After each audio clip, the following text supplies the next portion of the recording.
కూడా వచ్చినటువంటి మీ అందరికీ కూడా వందనాలు. చక్కగా దేవుని వాక్యాన్ని విందాం. సామెతలు రాసినటువంటి గ్రంథం 22వ అధ్యాయము 3వ వచనాన్ని చదువుకుందాం. బుద్ధిమంతుడు అపాయము వచ్చుట చూచి దాగును, జ్ఞానం లేనివారు యోచింపక ఆపదలు పడుతూ. చాలన్న 3వ వచనం. బుద్ధిమంతుడు చెప్పండి, ఎవరు? బుద్ధిమంతుడు. అలాగే మరొక వచనాన్ని కూడా చూద్దాం. 18వ అధ్యాయం సామెతల గ్రంథం 18వ అధ్యాయం 7వ వచనాన్ని కూడా చదువుదాం. బుద్ధిహీనుని నోరు వానికి నాశనము తెచ్చును. చాలన్న. ఇక దేవుని వాక్యాన్ని మనం విందాం.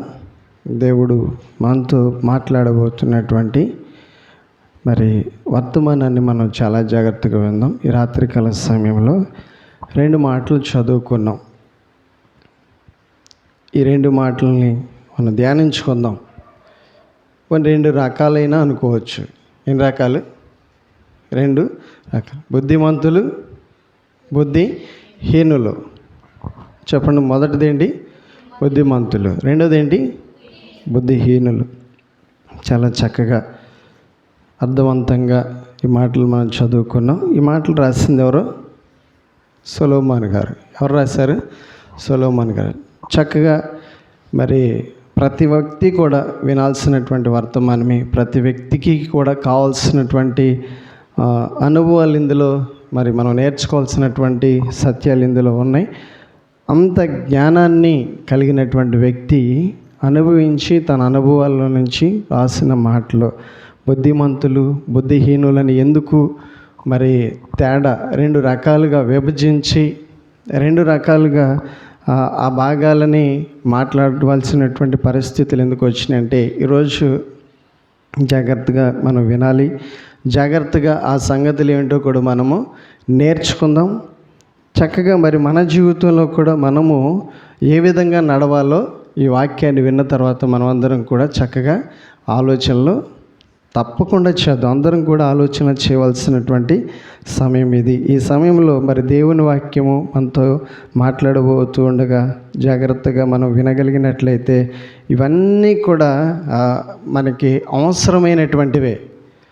మరి ఈ బుద్ధిని గురించి, ఈ బుద్ధిహీనులను గురించి మనం అందరం కూడా వినగలిగితే ఇక ఏ విషయంలో కూడా నష్టపోవాల్సిన పరిస్థితులు మనకు రావు. బుద్ధిమంతులకి నష్టం ఉండదు, కానీ బుద్ధిహీనులకి ఖచ్చితంగా నష్టం. బుద్ధిహీనుల ప్రయాస వృధా. బుద్ధిహీనులుగా ఉన్నారనుకోండి, బుద్ధిహీనులు ఎదుగుదలను చూడలేరు. గమనించినట్లయితే చక్కగా చదువుదాం. మరి సామెతలు రాసిన గ్రంథంలో 3వ అధ్యాయంలో మరలా 35వ వచనాన్ని కూడా ఒకసారి చదువుదాం.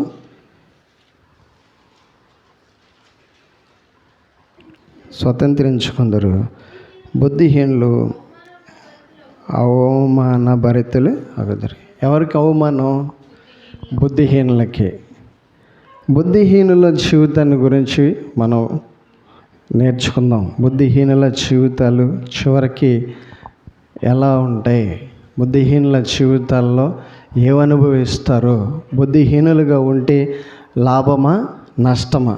ఈరోజు మరి బుద్ధి ఉంది, తర్వాత బుద్ధిహీనులు ఉన్నారు.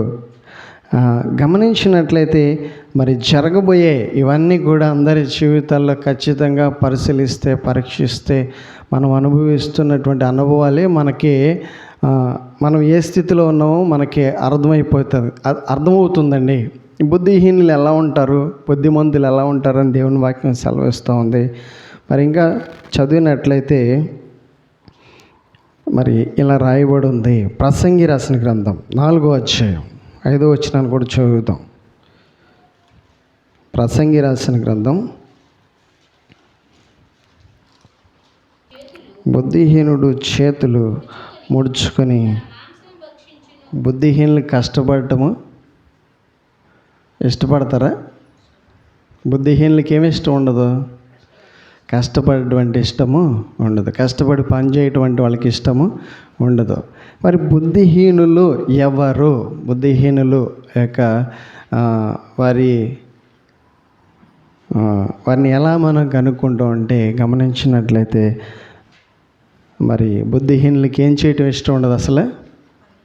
చేతులు ఏం చేసుకుంటారంట, ఒకవేళ ఏదైనా పని చెప్తే ఏం చెప్తారు, దానికి తిరిగి మరలా సాకులు చెప్తూ ఉంటారు. ఎన్నో రకాలైనటువంటి సాకులు చెప్పేటటువంటి అన్ని తెలివితేటలు ఉంటాయి అన్నమాట. తెలివి లేనోళ్ళ బుద్ధిహీనులు అంటే, తెలివి కలిగిన వాళ్ళ. మంచి విషయాల గురించి వాళ్ళకి ఎంత చెప్పాలని ప్రయత్నం చేసినా వాళ్ళకున్న తెలివితేటల వల్ల ఏం చేస్తూ ఉంటారు, మంచి విషయాల మీద మనసును పెట్టరు. వాళ్ళెవరు, బుద్ధిహీనులు. గమనించినట్లయితే ఇంకా ప్రసంగి రాసిన గ్రంథంలోనే 10వ అధ్యాయము 15వ వచనాన్ని కూడా ఒకసారి చదువుదాం.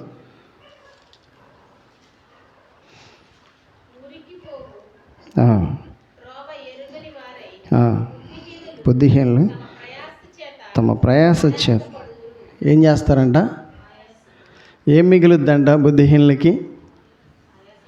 తన జీవితంలో లాభమా నష్టమా? బుద్ధిహీనుల గురించి చెప్తున్నానండి నేను. ఇప్పుడు ఎవరిని గురించి చెప్తున్నాను?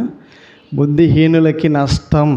బుద్ధిహీనులుగా ఉండటం ఏ వ్యక్తికి కూడా లాభము కాదు, సంతోషము ఉండదు, ప్రయోజనమేమీ ఉండదు, ఎదుగుదల ఏమీ కూడా ఉండదు. అతని జీవితంలో అతడు అంతకంతకు ఏమవుతున్నాడని వాక్యంలో రాయబడి ఉంది, దిగజారిపోతున్నాడని రాయబడి ఉంది. అవమానాలు వస్తాయని, ఆయాసం మిగులుద్దని, ఇంకా చేతులు ముడుచుకుని బద్ధకస్తుడిగా ఉంటాడని. ఎలా ఉంటాడంట, చేతులు ముడుచుకుని పని చేయటం ఇష్టం ఉండదు, కష్టపడటం ఇష్టము ఉండదు. తెలివితేటలు ఉంటాయి కానీ, బలం ఉంటుంది కానీ అది ఉపయోగించడం అతనికి ఏమాత్రం ఇష్టము ఉండదు. కొంతమంది చూస్తూ ఉంటాం, చూడడానికి చూపులకి ఎలా ఉంటారు, ఆకారం ఎలా ఉంటుంది, ఆ రూపం ఎలా ఉంటుంది, కానీ ఏం చేయడానికి ఇష్టపడరు. అస్సలు కష్టపడడం అంటే ఇష్టము ఉండదు. పెందలు లెగటం అన్న ఇష్టం ఉండదు, పని చేయడం అన్న ఇష్టం ఉండదు. అసలు వాళ్ళకి చూడండి, మరి ప్రతి రోజుని ఎలా ఉపయోగించుకోవాలో కూడా ఏమీ కూడా తెలియదు. రాత్రి ఏం చేస్తారో తెలియదు, పగలు ఏం చేస్తారో కూడా తెలియదు. రాత్రి పూట కూడా ఏం చేస్తూ ఉంటారు, వ్యర్థంగా సమయాన్ని గడుపుతూనే ఉంటారు. మరి బుద్ధిమంతులు ఏం చేస్తూ ఉంటారు? బుద్ధిమంతుల యొక్క మరి మార్గాలు ఎలా ఉంటాయి? బుద్ధిమంతులు పెందలాడి లేస్తారు, పనులు చేసుకుంటారు, తన బాధ్యతలన్నిటిని కూడా నెరవేరుస్తూ జీవిస్తూ ఉంటారు. చక్కగా మరి తన దినాలన్నీ కూడా మరి ఎలా తను బ్రతకాలో ఆలోచనలు చేస్తూ ఉంటారు. అది బుద్ధిమంతులకు ఉన్నటువంటి లక్షణం అనమాట. మరి బుద్ధిహీనులకి ఏముండదు, సమయాన్ని వినియోగించుకోవటం కూడా కొంతమందికి అస్సలు తెలియదు. మరి తెల్లవారినా తెలియదు, మరి పగలైనా తెలియదు, తనకి ఆ బాధ్యత అంటే అస్సలు కూడా తెలియదు. ఇది బుద్ధిహీనులకు ఉండే అలవాటు అనమాట. మరి బుద్ధిమంతులకు ఉండే అలవాట్ల నుంచి చెప్పాను. బుద్ధిమంతులు ఎలా ఉంటారు? చాలా చురుకుగా, చాలా చలాకీగా, చాలా ఆనందంగా, చాలా సంతోషంగా, చాలా హ్యాపీగా చక్కగా తన దినాలన్నిటిని కూడా గడుపుతూ ఉంటారనమాట. ఈరోజు బుద్ధిహీనుల్లాగా ఉండటం మంచిది కాదు. దేవుడు మనకిచ్చింది జ్ఞానం, మరి దేవుడు మనకిచ్చిన ఆరోగ్యం, దేవుడు మనకిచ్చిన అవయవాలు, దేవుడు మనకిచ్చిన సమయము మనం ఎలా వాడుకోవాలో దేవుడు దాన్ని నిర్ణయించాడు. ఎలా మరి బ్రతకాలో దేవుడు దానికి కావాల్సినటువంటి అన్నిటిని కూడా దేవుడు ఇచ్చాడు. దేవుడు ఎవరికి కూడా ఎటువంటి తక్కువ చేయలేదు, అన్యాయం ఎవరికి కూడా చేయలేదు. కనుక దేవుడు మనకిచ్చిన సమయాన్ని బట్టి మనం అందరం కూడా మొట్టమొదటిగా బుద్ధిమంతులుగా పనిచేసుకుంటూ బ్రతకడం నేర్చుకోవాలి. మరి అటువంటి మంచి అలవాట్లు కలిగి ఉన్నట్లయితే దేవుడు కూడా మనల్ని చూసి ఏం చేస్తాడు? సంతోషిస్తాడు. ప్రతి వ్యక్తి కూడా ఏం చేయాలి? దేవుణ్ణి సంతోష పెట్టాలి. దేవుణ్ణి సంతోష పెట్టాలంటే ఏం చేయాలి చెప్పండి? అసలు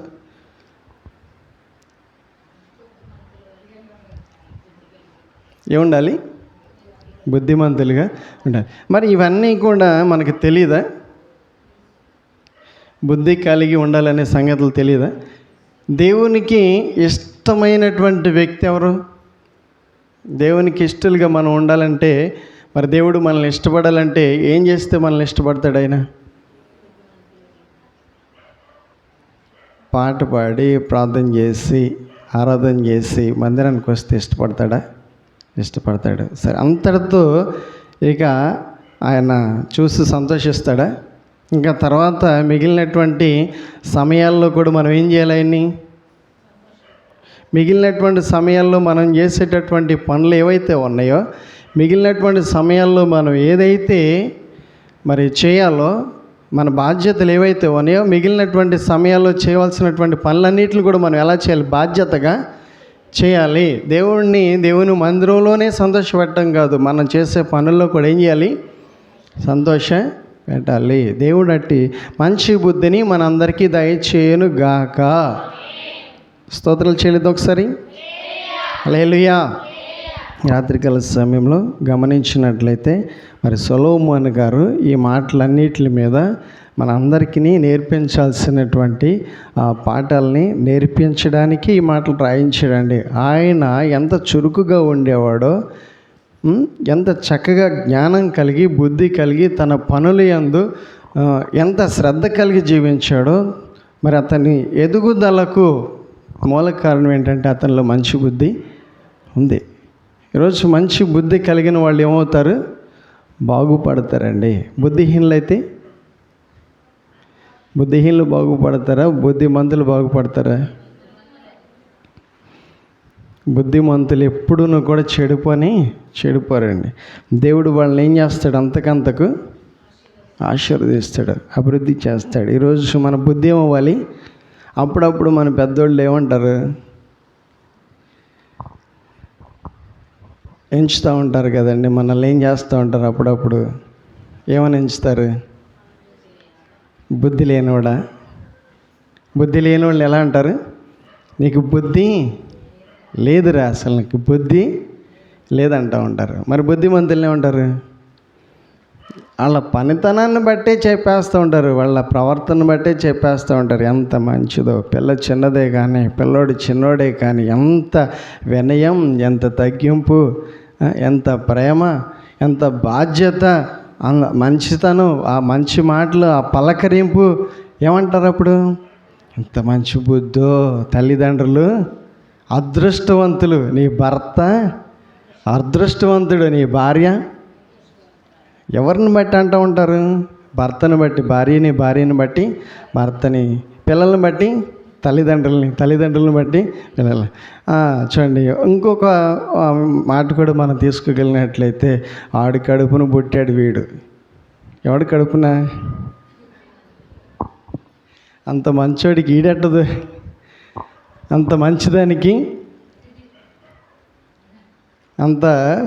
మరి చూడండి, మరి ఏం చేస్తూ ఉంటారు? మనలందరినీ కూడా పరీక్ష చేస్తున్నారా, చేయట్లేదా? ఆ విషయాలు గుర్తునే లేదు.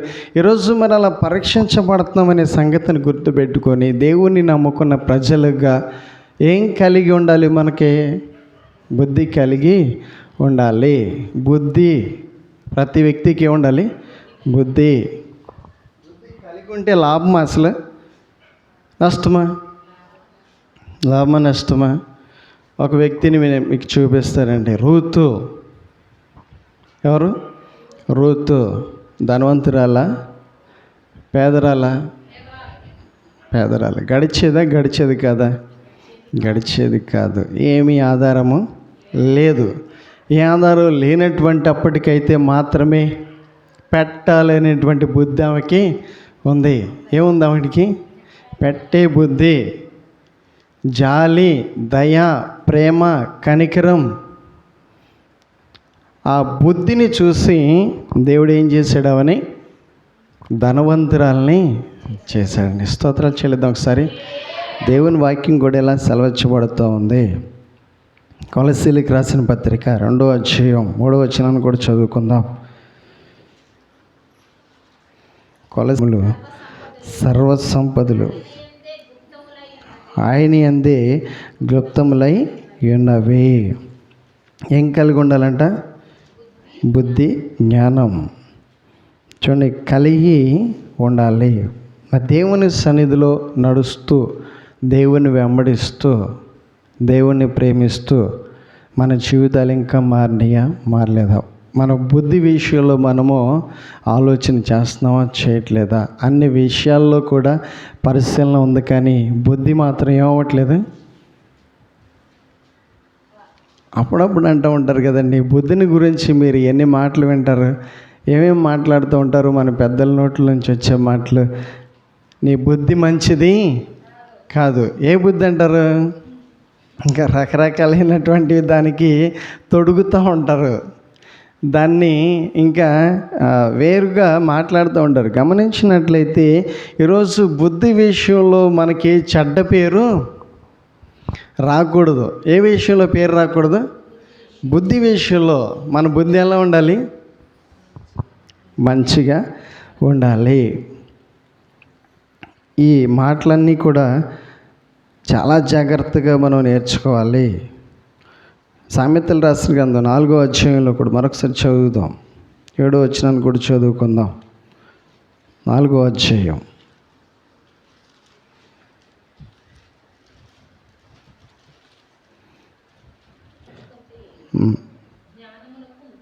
ముఖ్యాంశము, నీ సంపాదన అంతా ఇచ్చి బుద్ధిని సంపాదించుకుని. ఏమి ఇచ్చేయాలంట? నీ సంపాదన అంతా ఇచ్చేసి బుద్ధి సంపాదించుకో. ఎందుకు బుద్ధి? అసలు మనుషులకి ఏం కావాలంట? బుద్ధి కావాలి. ఏం ఉండట్లేదు మనుషులకి? బుద్ధి ఉండట్లేదు. మనుషులకి అన్నీ ఉన్నాయి, కానీ ఏం తక్కువైంది? బుద్ధి తక్కువైంది అని నేను అనట్లేదండి. నా వంక ఏదో వింతగా చూడాల్సిన అవసరం లేదు. నేను కాదు అంటుంది. బుద్ధి మరి కావాలి. మనుషులకి ఏం కావాలి? బుద్ధి కావాలి.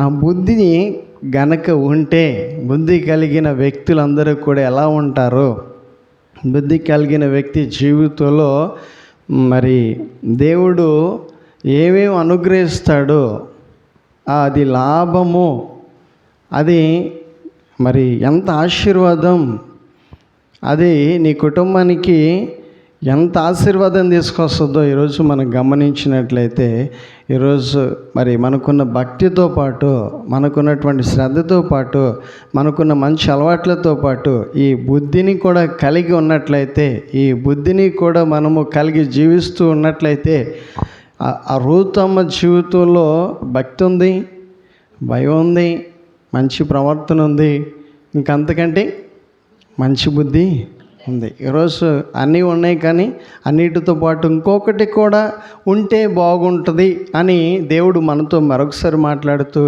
దాని గురించినటువంటి వివరాన్ని మనకి ఆ సమాచారాన్ని అందిస్తూ, దానివల్ల వచ్చే లాభాన్ని కూడా దేవుడు మనకి వివరిస్తూ ఆయన అంటున్నాడు, బుద్ధి కలిగి ఉంటే నీకు లాభం.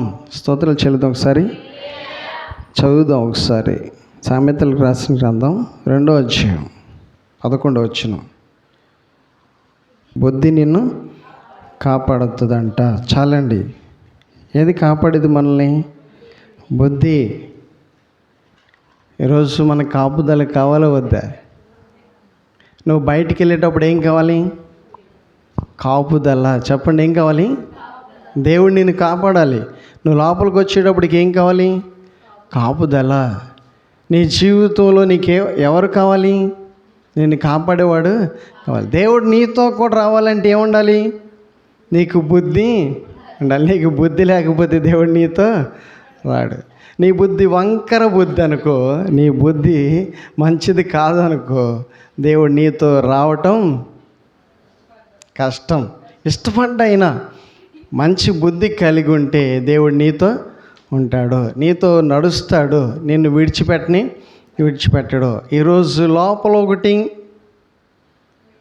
బయటికి ఒకటి కనుక పెట్టుకొని దేవుడిని ఏదో నమ్మించాలని కనుక మనం ఎంత తిప్పలు పడినా అది మనకు ప్రయోజనము ఉండదు.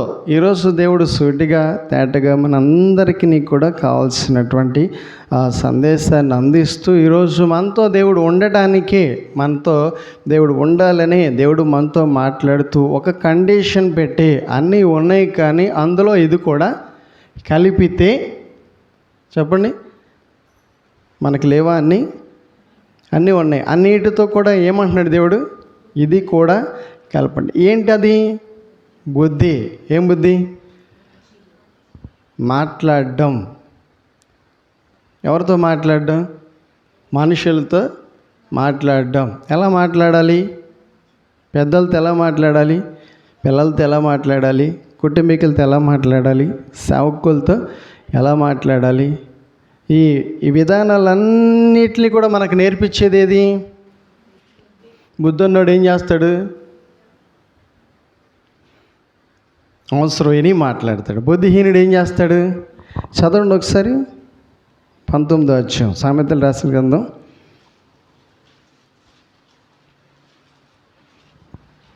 హీనుడై తన పెదవులతో మూర్ఖపు మాట్లాడుట కంటే బుద్ధిహీనుడి నోట్లోంచి ఏ మాటలు వస్తాయి? వాడికి భయం ఉంటుంది. అసలు వాడు తగ్గుతాడా? వాడు వింటాడా? ఈ విషయాలన్నిటిని కూడా ఎందుకు వినాలి అంటే, ఈరోజు మనము ఈ విషయాల్లో ఏవైనా పొరపాట్లు చేస్తున్నామా? ఇంకా వాక్యాన్ని వింటూ కూడా మనం ఏదైనా దేవునికి నచ్చనివి చేస్తున్నామా? మన జీవితంలో ఇంకా సరిచేసుకోవాల్సినవి ఏమైనా ఉన్నాయా? మన జీవితంలో మరి ఇంకా దేవుని విడిచిపెట్టి ఏమైనా చేస్తున్నామా? జాగ్రత్త. ఈరోజు దేవుడు మనతో మాట్లాడుతూ అంటున్నాడు, ఇదిగో ఇది నీకు అవసరమైన సందేశం, ఇది నువ్వు వినాల్సినటువంటి సందేశం. ఇలా బుద్ధి కలిగి నువ్వు ప్రవర్తించినట్లయితే, నీ ప్రవర్తన అంతటినీ కూడా నువ్వు మార్చుకోగలిగినట్లయితే, ఇదిగో నిన్ను నేను కాపాడుతాను. స్తోత్రాలు చెల్లిద్దాం. ఎవరు కాపుదలు కావాలి నీకు? దేవుని నీ పిల్లలకి ఎవరు కాపుదలు కావాలి? నీ వ్యాపారాలకి ఎవరు కాపుదలు కావాలి? నీ సమస్తం కూడా కాపాడే దేవుడు ఉన్నాడు.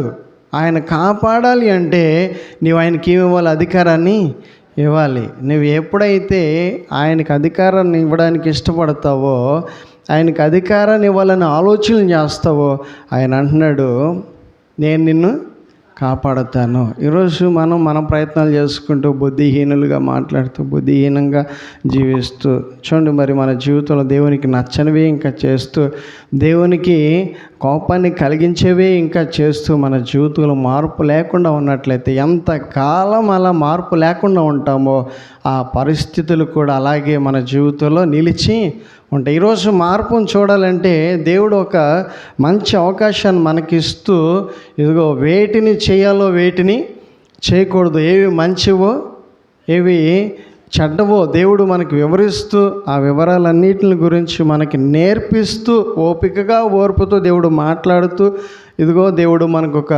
మంచి వర్తమానాన్ని అందిస్తూ ఆయన అంటున్నాడు, బుద్ధిహీనులుగా ఉండటం మంచిది కాదు. బుద్ధిహీనుల జీవితంలో జరిగే విషయాలను కూడా దేవుడు మనకి మరి వివరిస్తూ, బుద్ధిహీనులు ఏమవుతారని మరి దేవుడు మనకి చెప్పాడు, అవమానాల పాలవుతారు. ఏమవుతారంట? తర్వాత ఆయాసపడతారంట. ఏమవుతారంట? అసలు కష్టపడడానికి ఇష్టపడరంట. ఏమవరు? అది వారి లక్షణం అన్నమాట, అది వారి అలవాటు. కనుక మరి బుద్ధిమంతులు ఎలా ఉంటారు? పెందలాడి లేస్తారు, పనులన్నీ కూడా చక్క పెడతారు, ఎప్పుడు చురుకుగా ఉంటారు, ఎప్పుడు నవ్వుతా ఉంటారు, చక్కగా మరి వారికి మర్యాదగా జీవిస్తూ ఉంటారు. ఎప్పుడూ కూడా దేవునికి నచ్చనివి ఏవి కూడా వాళ్ళ జీవితంలో చేయరు. ఇది బుద్ధిమంతులు చేసే పని అన్నమాట. బుద్ధిమంతులుగా ఉంటే దేవుడు అంటున్నాడు, నేను నిన్ను కాపాడుతా. దేవుడు మనందరికీ కూడా ఇచ్చిన మాట అది. మనం అందరం కూడా దేవుని చేత ఒక మాట తీసుకోవాలి. ఈరోజు ఎవరి మాట తీసుకుందాం? దేవుని మాట. మన ఇష్టానుసారంగా మనం జీవిస్తే దేవుడు మనకు మాట ఇవ్వడు. ఈరోజు మన ఇష్టం కాదు, మన జీవితంలో ఆయన ఇష్టాన్ని మనము, ఎవరి ఇష్టాన్ని? ఆయన ఇష్టాన్ని చేయాలి. ఆయన ఇష్టానుసారంగా మనం జీవించాలి.